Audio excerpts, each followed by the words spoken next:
Vamos lá, né, gente? 16 de junho de 2020. Hoje a gente vai falar sobre segurança pública. Deixa eu ver se o Alisson já está aqui. Enquanto isso, a gente vai escutando aí um pouco do Titãs.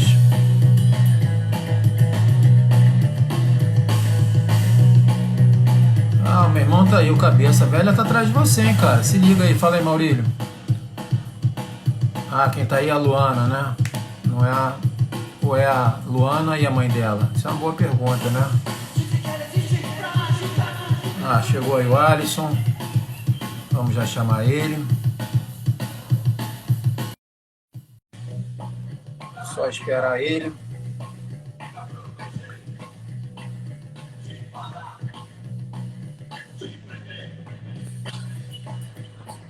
Fala aí, meu camarada. Tá me ouvindo? Vai ser o quê? Por gesto hoje? Tu tá sem som, cara. Vê, Agora tá com vê se som. voltou agora. Tá com som. O cara tá sem vídeo. Pô, brincadeira. Aí o cara sai. Pô, eu acho que foi o Valoar. O Valoar espantou a rapaziada. O Valoar, tu entrou e espantou o cara.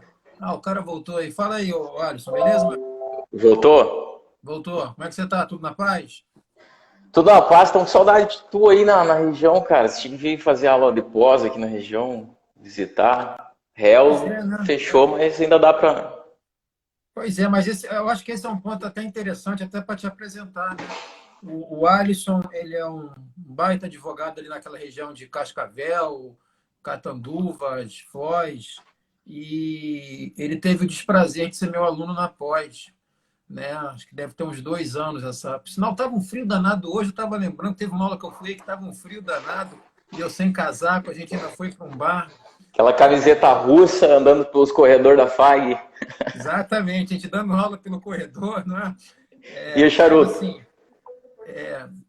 antes de mais nada, cara, assim, é um prazer enorme tá podendo aí conversar contigo, tá? E acho que uma das poucas coisas boas, né, da pandemia é essa possibilidade de conversar com quem a gente, às vezes, na correria, a gente deixa largado. Eu não poderia deixar aqui de mencionar, como eu tenho feito em todas as lives, o Tribunal de Justiça do Estado do Rio de Janeiro suspendeu indevidamente as bolsas dos meus não, né, dos estagiários. Então, fica a solidariedade aos estagiários. Ô, Alisson, tu foi militar, não foi? Foi. Bom, primeiro eu vou agradecer pelo convite, Newton. Hum. Tu é um cara sensacional, um cara fora do normal. Na defensoria a gente fica aí vendo o teu trabalho, cara. Não tem como não elogiar. E, bom aí discutir um pouco sobre polícia. Eu tive meu tempo de policial e tempo de exército. Parece que você foi também recruta, né? Não, Aquela recruta foto foi tua no. ali denuncia, cara. Aquela O, recru- foto. o recruta foi, a Rubiane até entrou aí, o recruta foi aquele outro aluno, por sinal, o recruta fez um baita trabalho Aí de na construção. primeira etapa, né? Até hoje É, eu mais consegui. é Ah, isso, tudo cara, você está bacana vendo? aí até hoje, tudo bem?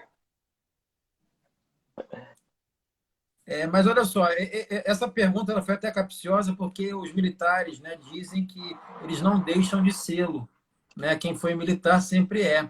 E eu acho que você vai trazer algumas questões aqui um tanto quanto complicadas, né? Porque até mesmo a pergunta é como pensar numa segurança pública no Estado democrático de direito. Aí fica essa bola para você aí. Eu quero ver como é que tu vai jogar esse jogo agora aí. Dizem que é uma segunda pele que nunca sai a farda, né, cara? Não Cara, sei. eu tenho uma paixão especial pela polícia. Eu acho que esse assunto ele é menosprezado pela sociedade civil. É como se esse assunto de segurança pública ele tivesse sido monopolizado por militares, ex-militares, enfim, o pessoal de segurança pública só pode falar sobre esse tema delegado, só pode falar sobre esse tema ex-coronel.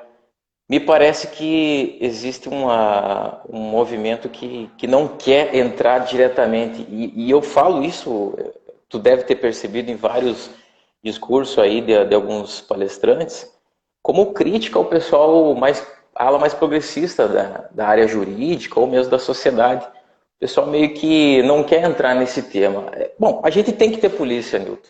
Isso a gente sabe, não tem como a gente abrir mão. Pelo menos num horizonte próximo. No horizonte próximo, a gente fica divagando com abolicionismo, enfim, e tal, mas... que eu botei agora há pouco, ele perguntou polícia para que polícia, ué? Então, a gente tem que ter polícia? Vamos primeiro partir dessa pergunta, tem que ter polícia? Pois é, eu assim, num horizonte próximo, eu vislumbro que a gente tem que ter uma polícia, mas uma polícia idealizada e pensada por todos. Né? Não adianta a gente pegar e abrir mão desse assunto, ficar discutindo aqui, só vendo o lado mal das polícias.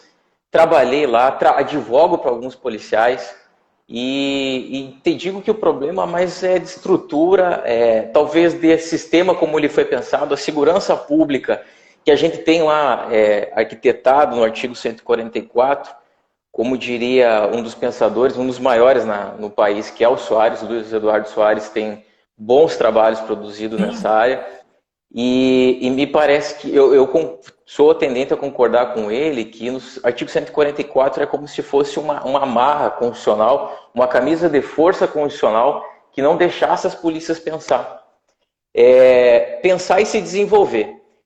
A gente tem uma ala crítica do Luiz Eduardo Soares, eu acho engraçado que o Luiz Eduardo Soares, ele, nos últimos anos agora, eu tenho percebido que ele tem sido chamado para alguns eventos de juristas, de advogados, ele parece que teve num evento da Abracrim, tempo atrás, mas é como se, parece que eu estou vendo tudo isso, e eu acompanho o Luiz Eduardo há pelo menos uns 6 anos, e é como se ninguém estivesse escutando ele.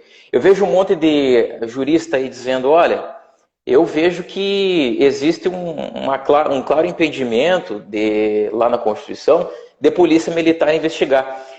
E eu concordo com isso, Nilton, só que a gente tem que destrinchar tudo isso e colocar esses assuntos nessa arquitetura que ele desenha lá, muito bem esclarecidos, para a gente ver até onde a gente pode avançar, porque esse assunto está na pauta do Congresso. Esse ano a gente teve uma nova comissão montada para esse fim, de dar esse poder para as polícias militares investigar. Então eu vejo sim, que a coisa está andando por um jeito que não tem como a gente fugir mais desse assunto. É como se fosse o plea bargain. O plea bargain é que nem chuva, tá vindo aí, não tem como separar a chuva, tá vindo, velho. Tá, então vamos estruturar esse pensamento, vamos ver até que ponto a gente pode realmente permitir que essa polícia ostensiva possa investigar. Eu sei que é um terreno delicado aí, e tu deve ter tuas críticas. Imagina a polícia militar investigando. Ontem eu estava vendo uma professora, uma filósofa, e ela estava lembrando de uma das conversas de Platão com Sócrates. E Sócrates lá, um dos sofistas lá, acho que é Gorgias, ele falava, Bill, não fica bravo comigo não, me escuta, porque se tu me convencer do que tu tá falando, amanhã eu vou sair vivendo o que tu está falando aqui. Eu vou ser um dos defensores. Eu acho que a gente tem escutado bastante o Soares, mas a gente não tem entendido quanto jurista, sabe? Bom, eu vou falar, Nilton. Vou falar pelo menos uns 10... Vou te fazer uma primeira provocação, então, o Alisson. Você aponta aqui, antes até de fazer essa provocação, já que você falou do Luiz Eduardo Soares, ele tem, para mim, uma fala que é muito emblemática, que segurança pública não significa zero crimes, que nós não temos que pensar na paz dos cemitérios ou na paz das sociedades autoritárias. Então, já que a gente está discutindo, como você mesmo apontou isso daí, é importante a gente ter em mente isso. Tá? Agora, você falou da polícia militar investigar. Eu sei que você talvez chegue até nesse ponto, mas eu já vou empurrar você para esse ponto. Por que a gente, então, não acaba com esse modelo, já que o 144 engessou a segurança pública, a gente acaba com esse modelo que é um dos poucos do mundo em que existe uma polícia militarizada, com um trabalho extensivo, e uma outra polícia judicial. Só país de ponta, né, que tem essa estrutura. Guiné-Bissau, Brasil e República, não sei do Congo lá. Veja... O problema, me parece, que está esbarrando há muito tempo. Veja, Nilton, essa conversa não é de agora. A questão do ciclo completo ela começa lá nos anos 2000, muito forte, logo depois do governo Lula, com o movimento do Luiz Eduardo pela PEC 51, no sentido de reformular as polícias. Só que quando se joga isso de fato no Congresso, um terremoto acompanha esses bastidores. Porque tem um movimento dos delegados, né, e desde já no começo dessa nossa conversa, quero dizer que eu não tenho nada contra os delegados. Eu fui conhecer delegado depois que eu saí da Polícia Militar, muito embora eu vivia na Polícia Civil entregando o boletim. Né, mas até aqui em Cascavel a gente é bem atendido pelas delegacias, ultimamente reforçaram bastante, mas eu vejo que existe uma resistência muito forte dos delegados. E, por outro lado, na área das polícias militares, a gente vê essa concentração de poder e não querer evoluir para reformas por lado dos coronéis, que também querem manter a estrutura. Não, quando se fala, por exemplo, em carreira única, que é meio que desmontar aquela lógica que tu sabe muito bem que existe, do menino que é o chão de fábrica nunca chegar ao posto mais alto. Isso é quase que impossível na polícia. Ah, mas a gente pode estudar e tal. Não, não é bem assim. A gente sabe que não é bem assim. Vai cumprir... Depende pela não porta tem, não que tem. você entrou. Ah, mas o policial... Se você entrou pela não... porta de baixo, você vai chegar até determinado ponto. Se entrou pela uma outra porta, aí sim. Exatamente. Como é que você vai estudar em igualdade de condições com um menino de 18 anos que tem o dia inteiro para estudar, sendo que você tem uma escala, às vezes, de 12 por 36? Enfim, esse é um assunto que só por si só já demandaria vários... Né? Mas quando a gente fala em abrir a polícia militar, em desmilitarizar, por exemplo, aí os coronéis, não vamos mexer aqui. A gente pode trabalhar com o ciclo completo, deixar a gente investigar, mas é como se fosse um pacto, né? Mas eu juro que a gente vai agir de acordo com os moldes do Estado Democrático de Direito. E eu te falo, Nilton, eu acho que atualmente, e não é uma posição só minha, atualmente, não existe condições da gente liberar as polícias militares. Pelo movimento atual, não existe condições da gente deixar a polícia, do jeito que está militarizada, investigar. Sou um apoiador do ciclo completo, um entusiasta, mas o momento que a gente vive enquanto país não permite a gente avançar. Mas olha só, você acabou tocando num ponto, e a gente vai voltar a essa figura do ciclo completo aí, que é o seguinte, né? A militarização das polícias militares, né? Inclusive a polícia ela é força reserva do exército, auxiliar do exército, né? Veja a loucura, né? Que você está botando aí o seguinte, que é uma disputa de poder dos coronéis. Mas essa militarização ela traz algumas coisas perigosíssimas, maléficas até. Veja, violação de direitos humanos dos policiais, porque se comparado uma escala de um policial militar com um policial civil, a do policial militar é muito mais draconiana. E se ele reclamar, ele vai cometer uma infração disciplinar e prisão administrativa. Exatamente. Então, você tem um cenário de violação de direitos humanos. E você tem o pior, que aí eu te falo pelo meu local de fala, que é o Rio de Janeiro. Você tem uma lógica do espírito guerreiro. Né? Parece que o militar ele parece que ele quer ser o Rambo, né? Aí ele quer entrar na comunidade, ele quer sair atirando em todo mundo, e não um modelo comunitário de polícia, de mediar ali conflitos, de apresentar soluções. E aí ele fica o quê? Só o quê? Pô, peraí, o comandante quer estatística, eu tenho que prender alguém, flagrante, aquele flagrante... Isso muito... Pode falar. Isso muito por esse modelo belicista que a gente herdou do Exército, né? Tem até uma história, Nilton, que é muito engraçado para a gente discutir um pouco do que é esse sentimento, né, que eu tenho que fazer justiça de combate ao inimigo. Recentemente, um dos estados aí do Sudeste, acho que foi São Paulo, olha só que engraçado, teve um comandante ali, acho que era um tenente, que pediu pro rapaz, pro policial militar, você não sai daqui, você fica aqui no teu posto e tal, só sai daqui quando eu mandar. E teve isso lá dentro do fórum dessa cidade. E aí a juíza pede para que ele se retire do local. Olha, eu não quero que fique aqui, porque agora vai ter um ato aqui, enfim. E o policial, não, eu não vou sair daqui porque eu tenho ordens expressas do meu comandante. Se o senhor não sair daqui, o senhor vai ser preso por mim, que estou em audiência. Mas então a senhora que me prenda, porque eu não vou ficar. Você vê a loucura que é, cara, que, né, a gente tem que pensar às vezes nisso, né?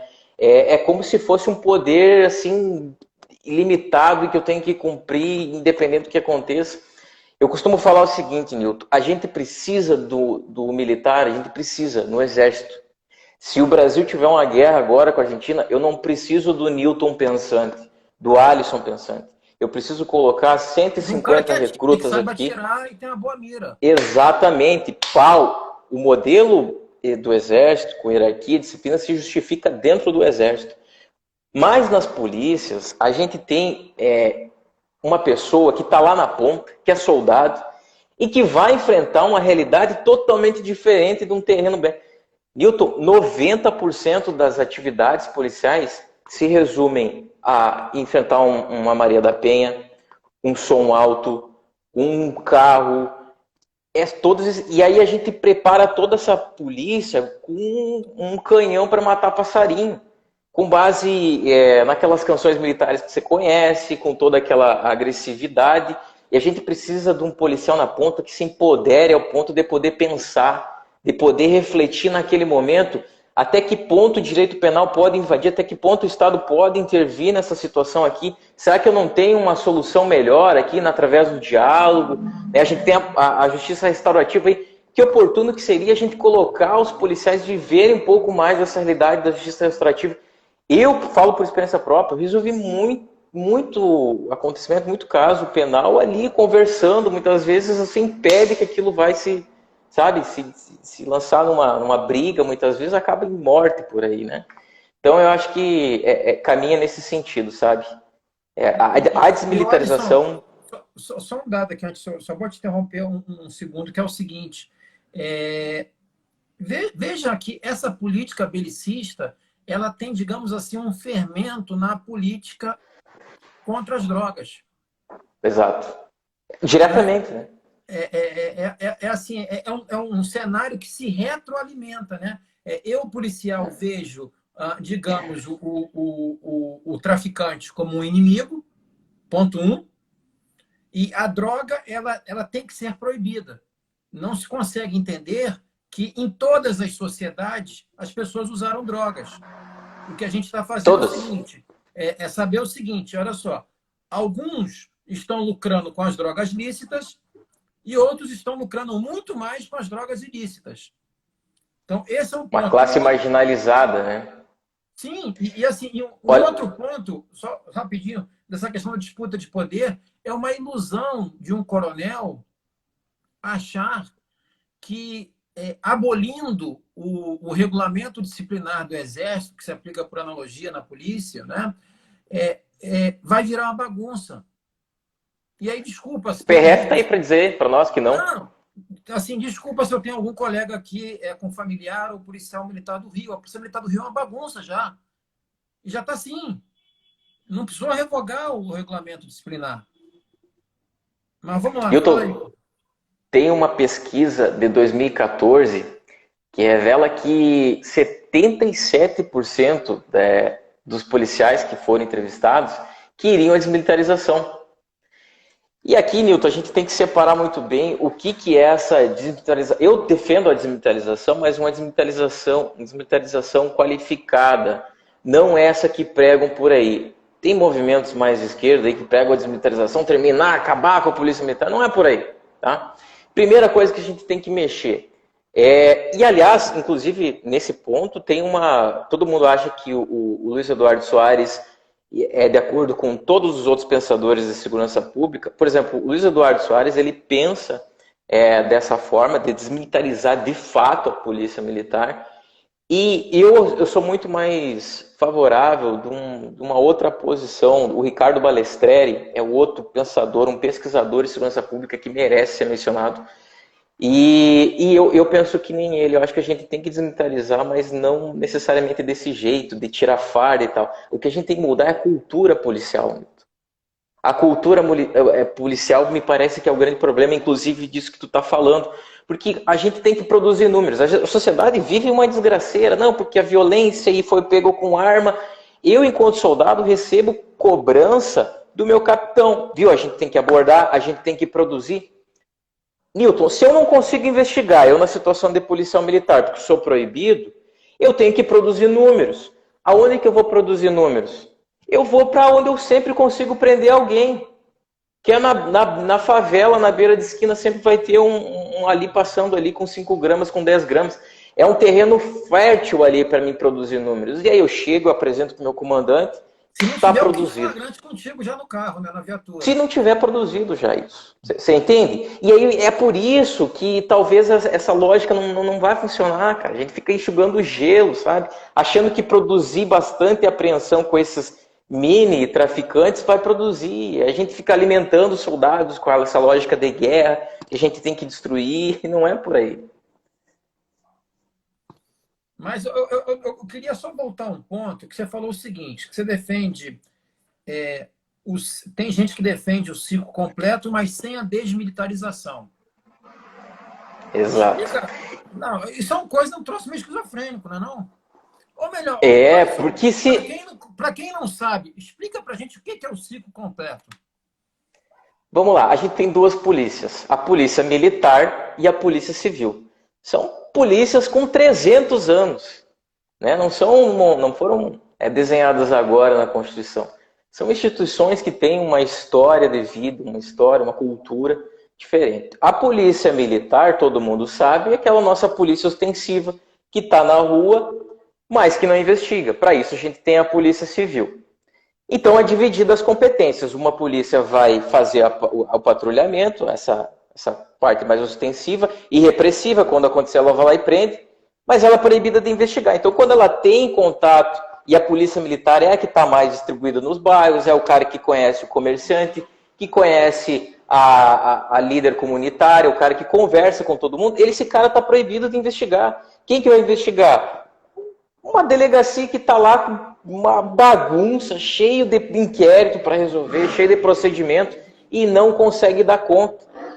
O ciclo completo de polícia é a possibilidade desse policial militar que está lá, e aí a gente tem que ir com calma quando a gente vê. Não é o policial militar que trabalha agora, a gente tem que trabalhar essa ideia desse policial. Mas esse policial que está lá fazendo ostensivo também permitir que ele faça em pequenos delitos. A gente está falando de pequenos delitos, talvez até o limite da transação, 2 anos, que ele possa fazer aquela elucidação, para que eu qualifique a minha polícia civil, para que ela possa investigar os que são os piores, que é às vezes um homicídio, que fica mal resolvido, que não fica investigado. A gente tem uma das piores médias nacionais de investigação e resolução de crime no país. Ué, mas a gente não é o país que está com as celas cheias? Peraí, tem alguma coisa errada, hein? Me explica aí. Então a gente é o país da impunidade, é o dos da bandidolatria. Pois é, a gente prende muito e prende mal, porque a gente só gera a investigação fácil, daquele jeito que você estava falando, né, que a gente estava conversando. Então a gente acaba deixando um monte de gente aí que deveria estar preso e não está, enquanto tem outros ali pé rapado, né? 5 crimes prenderem 900 mil pessoas. A realidade é essa. Tráfico, furto, né? E enquanto crimes de homicídio ficam mal resolvidos, a gente não tem uma qualidade nas investigações. Hoje, ou essa semana, eu tive olhando um inquérito muito bem feito aqui no Paraná. E volto a falar daqui da nossa região, a gente tem que agradecer, porque cada vez mais a Polícia Civil está investindo e está vindo bons inquéritos. Mas tem vezes, assim, em delegacias, principalmente do interior, que chega só juntada de documentos ali, produzido lá na delegacia, e nada de investigação. Cansei, Newton, de fazer o boletim ali, entregar um bilhetinho para a pessoa e falar, viu, a Polícia Civil vai aí tirar as tuas impressões digitais da tua janela para conferir. Não vai! Você tem o furto, não tá... chega a dar pena a pessoa ficar guardando lá. Eu guardei aqui, teve uma digital do bandido que ficou guardado. A Polícia Civil não vai investigar porque ela não consegue. Não tem. Por exemplo, hoje em Cascavel, agora, nesse exato momento, tem 15 viaturas espalhadas pela cidade. E lá na delegacia vai ter 1 ou 2 investigadores no máximo. Ou seja, é toda uma estrutura de polícia militar, todo mundo tem que levar esse boletim lá para a Polícia Civil. Se eu fizer uma prisão, obrigatoriamente eu tenho que levar para a Polícia Civil, que vai fazer um novo registro, não tem investigação, um novo registro do fato, e a gente acaba, por isso que falam da Polícia Civil, né? Uma mera boca repetidora do serviço da PM. Às vezes a PM chega lá com o serviço praticamente esgotado, muitas vezes produz investigação, outras vezes só atrás lá, e eles muitas vezes não têm tempo para fazer isso. Então, o ciclo completo é mais... Deixa eu ver se eu entendi, então, que às vezes eu tenho umas dificuldades, sabe, para entender as coisas. O que você está falando é o seguinte, né? Que o ciclo completo seria a fusão das duas polícias? A gente tem que entender bem essa parte também é uma outra parte sensível. O Luiz Eduardo Soares, ele até não se opõe à questão da unificação das polícias. A unificação das polícias também está sendo discutida esse ano lá no Congresso, e eu particularmente me oponho, Nilton. Eu já te falei ali, são 300 anos de cultura institucional. Isso não vai dar certo, Nilton. Não tem como misturar. Peraí, olha só, calma aí, olha só. O Brasil foi descoberto ou achado em 1500, né? O Dom Pedro I pegou a espada lá no Riacho do Ipiranga, né? Pegou lá a espada dele lá, ó, tá aqui a espada dele, e falou independência ou morte, em 1822. Eram 322 anos. Vem cá, se for pelos 300 anos, era para a gente ser colônia até hoje, então, de Portugal. Pois é, a gente tem um modelo repetitivo aí dessas polícias, né? Não, claro que não nessa estrutura que a gente tem agora, mas existia a polícia mais do interior e existia essa polícia civil, que era próxima da monarquia, né? Essa polícia ela nunca teve uma reforma, a coisa no Brasil ela foi sendo desandada, sabe? Com o tempo foi feito coxa de retalhos e a gente acabou nesse modelo que a gente tá aí. É um modelo irracional, nunca pensado. Ela teve avanços, mas a gente nunca teve uma reforma assim como a gente teve, por exemplo, na saúde, o SUS. O SUS foi, a gente tem críticas ao modelo de saúde, mas o SUS foi uma revolução dentro daquele ambiente dele. A gente nunca teve uma revolução na segurança pública. Ué, por que não pode ter? Por que não pode ter? A gente fica esbarrando em ego, em vaidades de delegados, de oficiais que não querem abrir mão de poderes que, na verdade, não são poderes, são funções. Porque, veja, eu fiquei agora com uma séria dúvida com o que você expôs. Que se não unificar, a gente vai ter duas polícias, em vez de uma fazer um pedaço e outra supostamente fazer outro, a gente vai ter duas polícias fazendo as mesmas coisas, é isso? Veja, o que eu imagino consigo, e esse não é o meu pensamento exclusivo, mas vários, é a possibilidade de eu qualificar o trabalho da Polícia Civil, que essa polícia consiga investigar crimes que realmente são da competência dela, que precisam dela. Deixa a polícia militar investigar esses crimes mais corriqueiros, do cotidiano. Né? Até aí não tem problema. E eu não estou falando aqui que ela tem que tirar a farda dela, tem que trabalhar com bigode, com cabelo comprido, de bermuda. Pode ter a estética militar ali, pode ter, não é o problema. O problema é essa cultura. Primeiro, desvincular do Exército. Esse me parece um primeiro ponto. Desvincular do Exército e esse treinamento das polícias militares. Veja, por que a gente, por exemplo, não tem no país uma grande escola de formar polícias militares para o Estado? É tão impossível de fazer isso. A PRF acaba de implantar isso. Né? Parece uma utopia? Eu não vejo com tanta utopia a gente ter um centro único de formação com qualidade, que se ensine direitos humanos de verdade, não essa coisa que a gente tem nas escolas aí. Por exemplo, a gente nunca ouviu falar em racismo estrutural dentro dos cursos de formação. Mas, peraí. Hoje eu estou devagar, tá? Pensa que eu fui naquele bar lá, que a Luana expulsou o cara lá, fumando charuto. Ah, sim. Mas olha só, peraí. O tema é segurança pública no Estado Democrático de Direito, certo? E até uma pergunta, como é possível? A polícia militar ela é baseada na disciplina e na hierarquia, num poder vertical, num poder em que não há diálogo. O Estado Democrático de Direito, por sua vez, ele é pautado no diálogo. Cara, acho que a gente tem uma contradição em termos assim, enquanto não tirar esse caráter militar, enquanto não tirar a farda, a gente vai ficar assim, esperando mais 300 anos que a gente está dando um pequeno passo para nada. Aí a minha opinião eu queria ouvir a sua. Assim, eu volto a defender, porque a gente se ficar aqui demagogicamente dizendo que tem que tirar a farda e perder toda. Veja, a gente tem que mudar bastante a cultura e o pensamento do policial militar. A partir daí a gente começa a pensar no ciclo completo, porque, veja, Nilton, às vezes tem cidades aqui no Paraná que não tem delegacia. O que é mais fácil para mim enquanto policial militar? Muitas vezes eu dou uma, né, não vou querer conversar, até porque, como você falou, não sou a minha formação não é essa de ficar conversando. Então, muitas vezes o policial perde a paciência, acaba dando uns esculachos ali, acaba já ultrapassando as suas funções, porque ele não quer andar 100 quilômetros. E quando ele resolve fazer isso, ele deixa aquela cidade desguarnecida, 2, 3 horas, porque ele não consegue fazer dois policiais na cidade, vai ficar desguarnecido.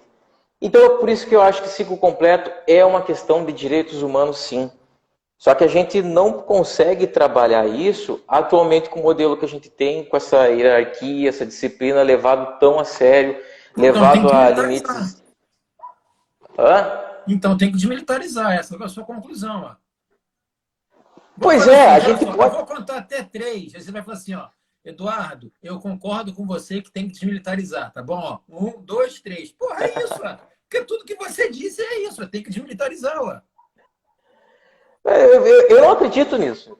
Eu não acredito que a polícia militar vai deixar de ser militar nos próximos 50 anos que seja. Eu te falo, o lobby dessas pessoas no Congresso, e por isso que eu não vejo perspectiva há muito agora, por exemplo, a gente não vai ter isso, desmilitarizar. Mas é um horizonte que a gente tinha que começar a pensar em retirar, principalmente desvincular do Exército. O treinamento, Newton, o treinamento da Polícia Militar é um absurdo, cara. Então, assim, se a gente conseguisse pelo menos influenciar esses caras no treinamento, deixar, trabalhar a questão de direitos humanos lá no treinamento, eu acho que já a gente avançava um ponto enorme, tá? Não ficar submetido ao controle do Exército. Aliás, olha que esquizofrênico. A Polícia Militar ela é do Estado, ela responde para o governador, mas ao mesmo tempo ela responde para o Exército. Se o general faz a inspeção, e Uma que coisa loucura do mal, comando, né? né? Esquizofrênicos, não tem como dar certo uma coisa dessa. E aí a gente tem uma polícia também que trabalha para o governador ou que trabalha para o cidadão? Quem que eu tenho que agradar? O contribuinte que paga, porque assim, segurança pública eu pago, tá lá, eu tô pagando, é do meu dinheiro, então eu quero uma polícia que trabalhe para mim, não para o governador que resolva os problemas dele, né? Eu apoio muito a questão das guardas municipais, só que do jeito que a gente importou as guardas municipais, por exemplo, Cascavel tem uma grande porcaria. Quem que treina as guardas municipais no país? A polícia militar reproduz um modelo que já não dá certo. É como se fosse montar uma pequena polícia militar. E aí estão aí esses caras respondendo o procedimento, levando paulada da sociedade injustamente, porque é assim que eles aprenderam a trabalhar. É assim que eles vão reproduzir. Aliás, a Guarda Municipal é um claro exemplo. Não adianta a gente tirar a farda, mesmo não sendo militar, ele vai reproduzir essa lógica bélica, militarizada. Eu não sei se eu te respondi, mas eu acho que é por aí meu Não, pensamento. mas você sabe que você trouxe um dado importante que não tem nada a ver, mas tem a ver. Ontem eu estava falando, né, numa live sobre os estagiários. E foi o seguinte, como que o estagiário ele é maltratado, tá? E isso ele vai repetir depois, quando ele for um profissional, que o estagiário é o adolescente de uma vida profissional. Daqui a pouco ele é um vira-ser, ele vai ser um advogado, um juiz, um promotor, um defensor, o que seja. E ele provavelmente ele vai tratar mal o estagiário dele, porque ele lembra que foi tratado mal. E quando você estava falando agora há pouco do treinamento, o treinamento do militar é isso também. É o treinamento do trote, entendeu? Você é calouro, você tem que passar seus perrengues. E quando o cara chega numa situação de poder, ele não está preocupado em alterar esse cenário, mas é aquela lógica: se eu suportei, qualquer outra pessoa pode suportar também. Então, assim, sem sombra de dúvida, uma questão de mentalidade, ela tem que ser sim alterada. Mas eu só talvez discorde de você quando você fala o seguinte: só daqui a 50 anos a gente pode movimentar alguma coisa.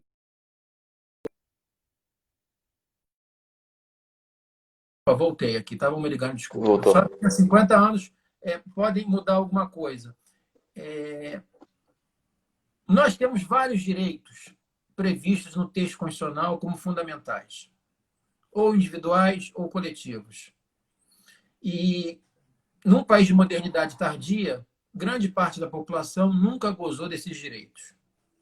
Então, saúde, educação, liberdade, integridade física. Veja, você advoga, eu trabalho na custódia, eu vejo isso aí, um direito mais do que fundamental de não ser agredido.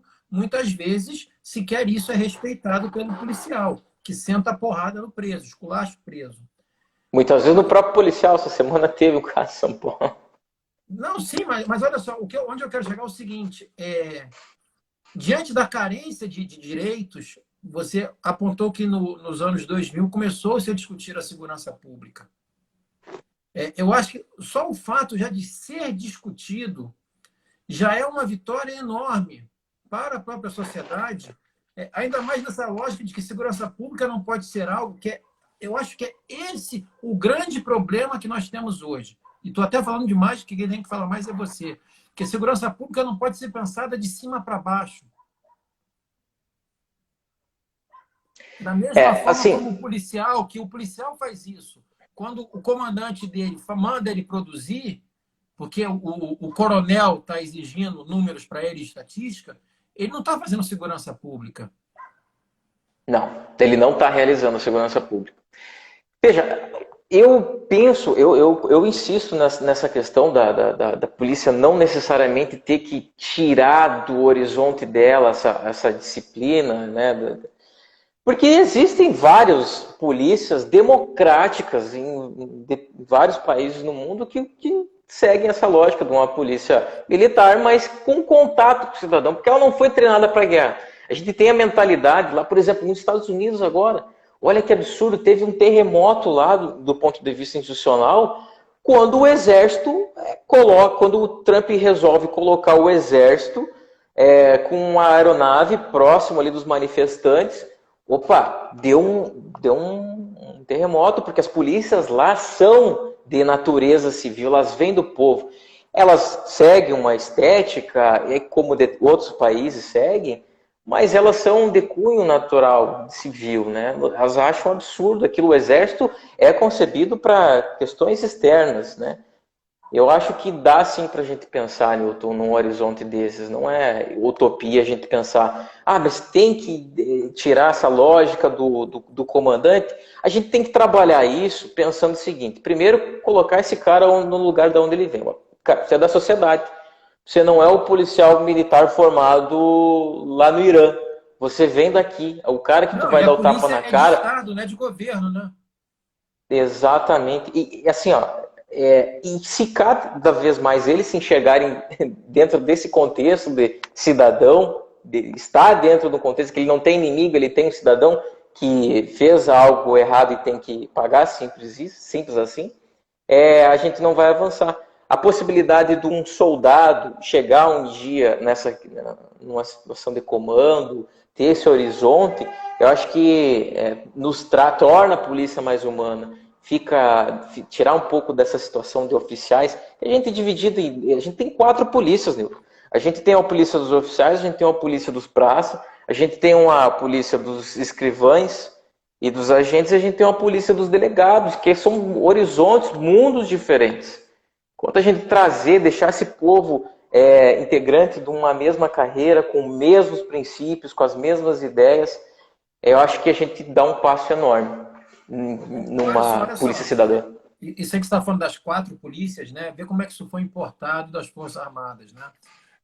Eu fiquei durante 5 anos na Marinha, fui praça especial, né? Fui aluno e aspirante, né? A minha turma está aí como capitão de fragata, já chegou a fragata. Mas desde a formação havia o seguinte, que a gente não poderia se misturar com as praças. Tá?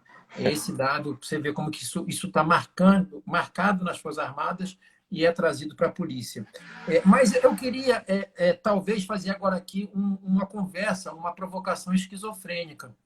Porque, veja, eu acabei de falar para você que bom que a gente está discutindo segurança pública há pelo menos 20 anos no Brasil. Não é? Então, eu falei, poxa, é um avanço. Porém, São Paulo, o secretário de Segurança Pública é um militar da reserva, se não me engano, um general do Exército. No Rio de Janeiro, inclusive, se demonstrou a completa falta de inteligência em termos de segurança pública, em que se acabou a Secretaria de Segurança Pública e a Polícia Militar é uma secretaria e a Polícia Civil é outra. E a gente está falando de mentalidade, né? Tá difícil esse cenário, não tá? E detalhe, assim, se a gente observar agora do ponto de vista de mudança para todo esse cenário de ciclo completo, desmilitarização, esses caras eles fazem o que querem no atual governo. A atual conjuntura de políticos que foi estruturada, o cara faz o que quer. As conversas que teve no começo do ano, agora no Congresso, já se diminuiu o tom. Delegado e oficial já estão conversando num tom mais tranquilo nesse todo esse assunto, entendeu? O que significa que eles vão ter respaldo do governo federal para fazer o que quiser. A gente não pode deixar esse tema exclusivo para esses caras, né?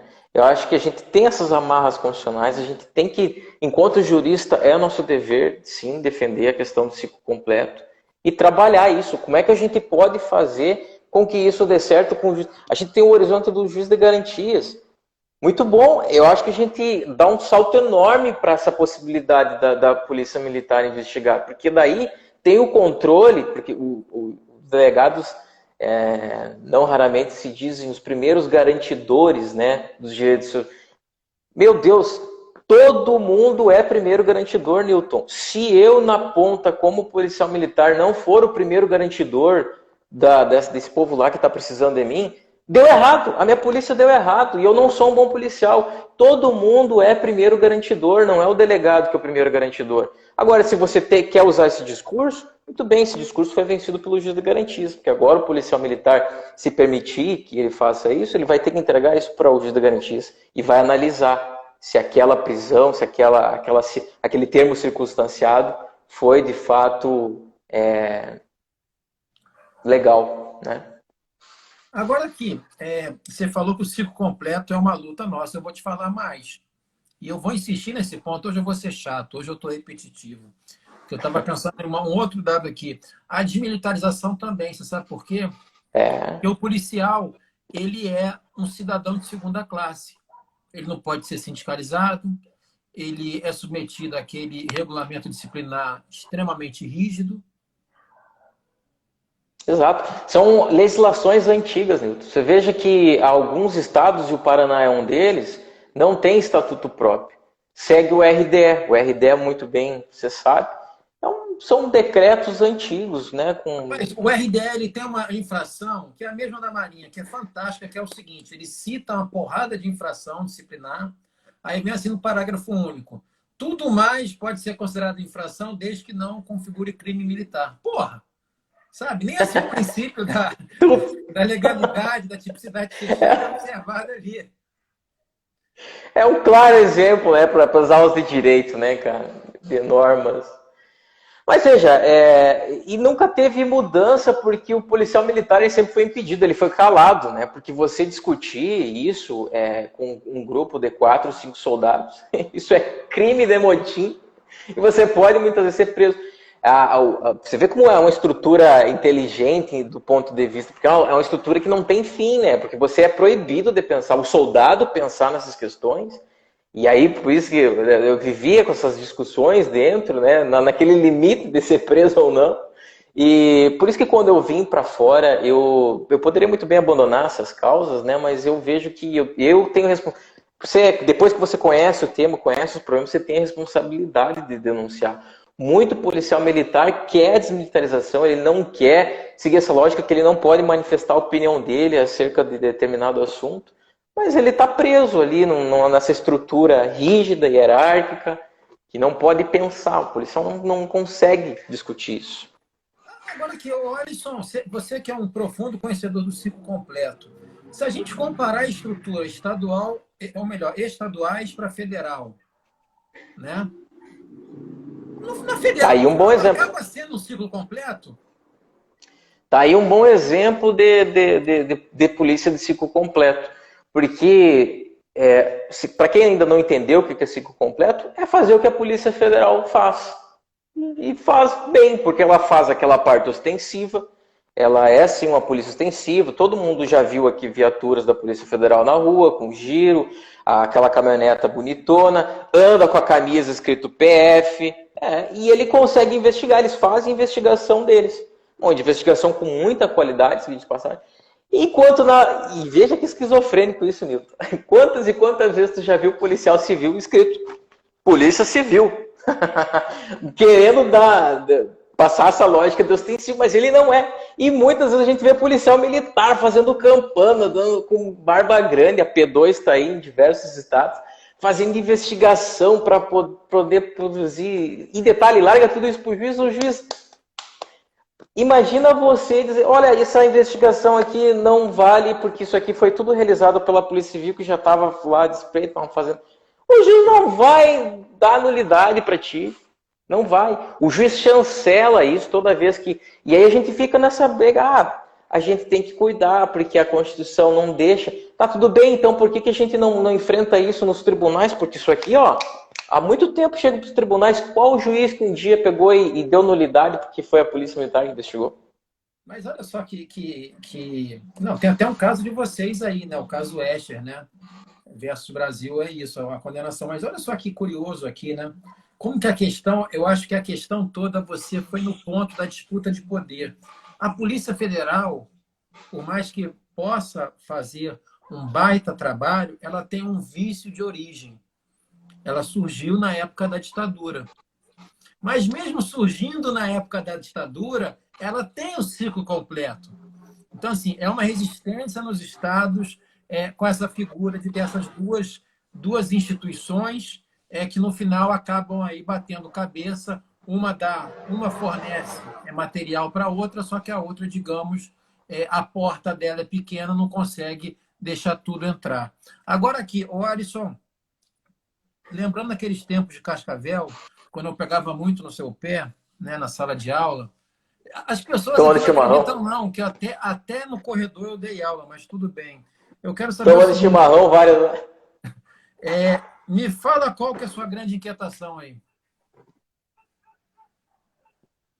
Eu acho que essa questão da investigação é uma questão que realmente me apaixonei pela investigação, sabe? Porque essa lógica, do jeito que foi montado, não tem como dar certo. Você falou muito bem. A Polícia Federal, ela está estruturada mesmo que a legislação dele, e eles lutam por isso, viu? Os agentes, essa questão da carreira única é uma pauta que eles estão levando muito a sério. A gente teve uma lei, a lei das excelências, não sei se você sabe, mas você tem que chamar de sua excelência, delegado, né?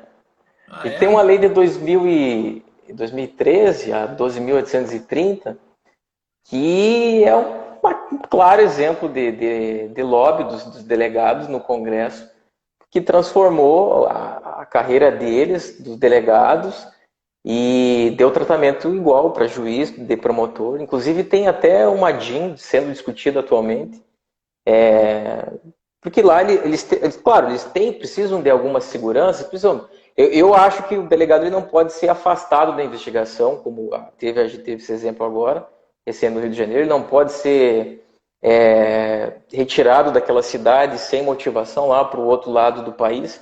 De fato, tem que ter essa segurança. Agora, você pegar e trabalhar com a ideia de que só eles podem investigar, só a Polícia Civil pode investigar, não me parece o melhor caminho. A gente tem tanta investigação que sai pronta, esmagada de bons órgãos aí, sabe? Às vezes o delegado simplesmente chancela, não sabe nada do que aconteceu ali. Quanto escrivão formado em economia, quanto bom gestor tem nas delegacias por aí não são utilizados. O delegado é um cargo de gestão, Nilton. A gente tem um chefe de polícia ali que tem que fazer a gestão. Esse cara, por exemplo, não tem que ser bacharel em direito necessariamente.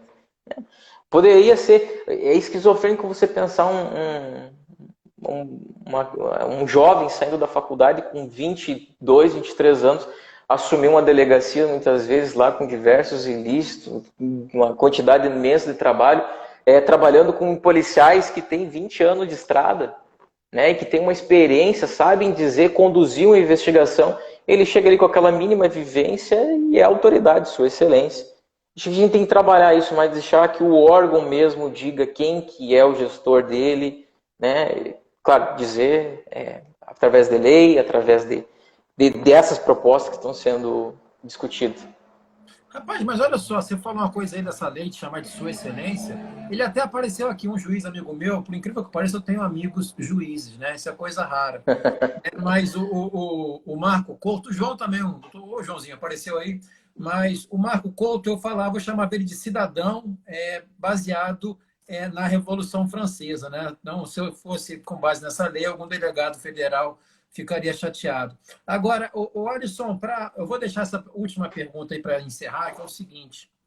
Você bateu num ponto durante toda a sua fala sobre investigação, tá? E cada vez menos eu vejo isso no meu dia a dia. O que eu vejo como investigação é o seguinte, daqui a pouco eu vou começar até a receber os autos de prisão em flagrante, né? Fazer o meu engana office, fazer o simulacro de custódia, né? Porque se trabalha assim agora, e já tem ali os termos de declaração, auto de apreensão, nota de culpa nunca assinada, e a gente vai brigar, vai falar que é mera irregularidade, despacho do APF, remeta-se à justiça. Acabou. Acabou o inquérito. Acabou, entendeu? Então, assim, E a gente fica lutando por esse sistema. E os delegados, não, porque tem que ter inquérito, porque é o filtro. O Auri fala, né? É o filtro. De fato, tem que ter o inquérito em determinados crimes. Mas você precisa da investigação super elaborada, muitas vezes, para um flagrante lá do celular, que seja. Me parece só uma besteira, né? Fazer toda essa documentação para você ir. Essa cultura escrava, eu diria, que a gente tem de deixar tudo escrito no papel. Ainda bem que tem o juiz da garantias agora, que vai deixar tudo isso guardado dentro de uma gaveta para o processo seguir. Mas até pouco tempo isso condenava, Newton. Você, né, quantos despachos, quantas sentenças que tem por aí corroborando com o inquérito policial, tudo pronto lá, só pegaram no dia do APF lá. Muitas sentenças aí estão baseadas só no APF, cara. Estão lá, pronto. Sim, então, assim, essa para mim que é uma questão, quer dizer, a gente tem uma cultura de investigação? Essa é a minha primeira pergunta. Eu acho que você já indicou ela aí. E aí eu vou até aproveitar uma pergunta do Luiz Inácio Araripe, o nosso Lula, que defensor. O que você acha sobre a investigação do MP, já que você é um cara que tem um tesão enorme aí pelo tema de investigação? Veja, Newton, essa questão ela vem é um terreno bem horrível de pisar, essa questão do... Não ficar no muro, não. O Lula perguntou, e a investigação do MP? Você tem que falar assim, pode ou não pode, porra? Olha, eu sou tendente, sim, àquela teoria do STF, que eles utilizaram nos julgamentos que já passaram por lá, da teoria dos poderes implícitos. Se eu posso mais, se eu tenho uma competência definida no artigo 129, me dando o poder de exercer a ação penal, é óbvio que, aliás, o inquérito é dispensável. Eu posso nem ter inquérito e posso exercer a ação penal. Então, me parece que, aliás, esse controle externo do Ministério Público ele é muito mal desenhado. Quando que eu nunca vi um promotor lá dizendo, viu, vocês têm que mudar as camas dos policiais aqui, porque tá errado aqui, esse negócio. Ninguém se mete nesse assunto. Aqui, eu te dei quanto em processo penal na nota na pós? Dá para diminuir, eu acho que você... tá? Dá, vai diminuir. Mas olha porque, só, assim, depois... existem modelos de investigação. A gente tem que trabalhar diversos, assim, mas eu, por exemplo, eu sou a favor do que o Ministério Público exerça logo esse controle. Ele pode fazer o controle, sim, da polícia. Porque fica essa guerra, sabe, de delegado com promotor. Eu, na minha concepção, o Ministério Público tinha que assumir essa competência que já é deles, na minha visão. Beleza, então olha só, deixa aqui então, o Alisson, brincadeiras à parte aí, tá? Porra, brigadão aí pela conversa, meu parceiro. Você mandou bem a beça, a gente tem nossas divergências, né? E eu quero acabar com a polícia. Você quer, não sei se você quer unificar ou não, mas show de bola. Foi muito bom poder conversar, escutar aí, ver o quanto você tem desenvolvido essa temática. Quando eu estive aí em Cascavel, eu já percebi que você e o Moreno eram dois aí apaixonados. O Moreno está sumido, né? Mas eram dois O Moreno tá apaixonados. ganhando dinheiro, né? O Moreno, ele tem que fazer dinheiro, né? Alguém tem que ter dinheiro nessa cidade, né? Eu fico aqui brincando com as coisas e ele Antiguidade é trabalha de gosto, verdade. né? Bota ele para correr. Mas, assim, eu fico muito satisfeito, cara. E, sem sombra de dúvida, para um professor, acho que a maior satisfação que ele pode ter não é ver o aluno dele concordar com o seu raciocínio, não. Mas sim ver que foi dada uma lanterna e o aluno foi e desbravou o mundo sozinho. Isso que é importante, eu fico muito feliz. E fica aí o registro, não só eu vejo essa sua capacidade, a Luana, que está fugindo aí de uma live aí para falar da tese da dissertação dela, Rubiane está aí também, o Recruta, que não sei por onde anda, mas assim, a satisfação é enorme. Então, cara, brigadão mesmo, tá bom? A gente ainda tem mais algum tempinho aí, eu sempre deixo vocês aí para se despedirem, fica à vontade, pode quebrar tudo aí, xingar, falar mal da polícia e tudo mais. Milton, só tenho que agradecer, cara. E você sempre foi um apoiador. Desde logo a gente se identificou com o teu pensamento. Tuas batalhas são as mesmas da minha, pode ter certeza. A gente se sente um besouro que não tem aerodinâmica para voar, mas a gente voou depois daquela pós, né? Por exemplo, as audiências de custódia, que é uma guerra que tu trava muito tempo. Eu já ganhei HC baseado em HC que você fez, né? Fui lá, dei a minha visão, minha cultura, dei uma maquiagem ali, mas foi o Newton que ganhou aquele HC ano passado, que não tinha audiência de custódia em determinado município aqui. Prisão tinha para eles, mas audiência de custódia não tinha juiz. Fui lá, enfrentei. Eu acho que a gente tem que se espelhar com os grandes, e você é um dos grandes, Newton, tá bom? Agradeço enormemente a oportunidade que você está me dando aí. Nada, que isso, olha só, não sou nada de grande, não. Na verdade, grande grande é ele que chegou aqui, ó. Gustavo Borges, o nosso moreno, né? Ele chegou aí só para dizer tchau. E, gente, olha só, vou aproveitar lembrando que amanhã a gente tem uma live excepcional com o doutor Roberto Tardelli, tá? Um baita promotor de justiça. Quem não conhece ele, joga no Google que vai ver aí quantos casos importantes o doutor Roberto Tardelli atuou. Mas é isso, gente. Abração aí, Moreno. Cuidado aí com a Helza aí. Alisson, um abração. Dani, Luana, beijão pra vocês aí. Tchau, tchau, gente. Um abraço, tchau, tchau.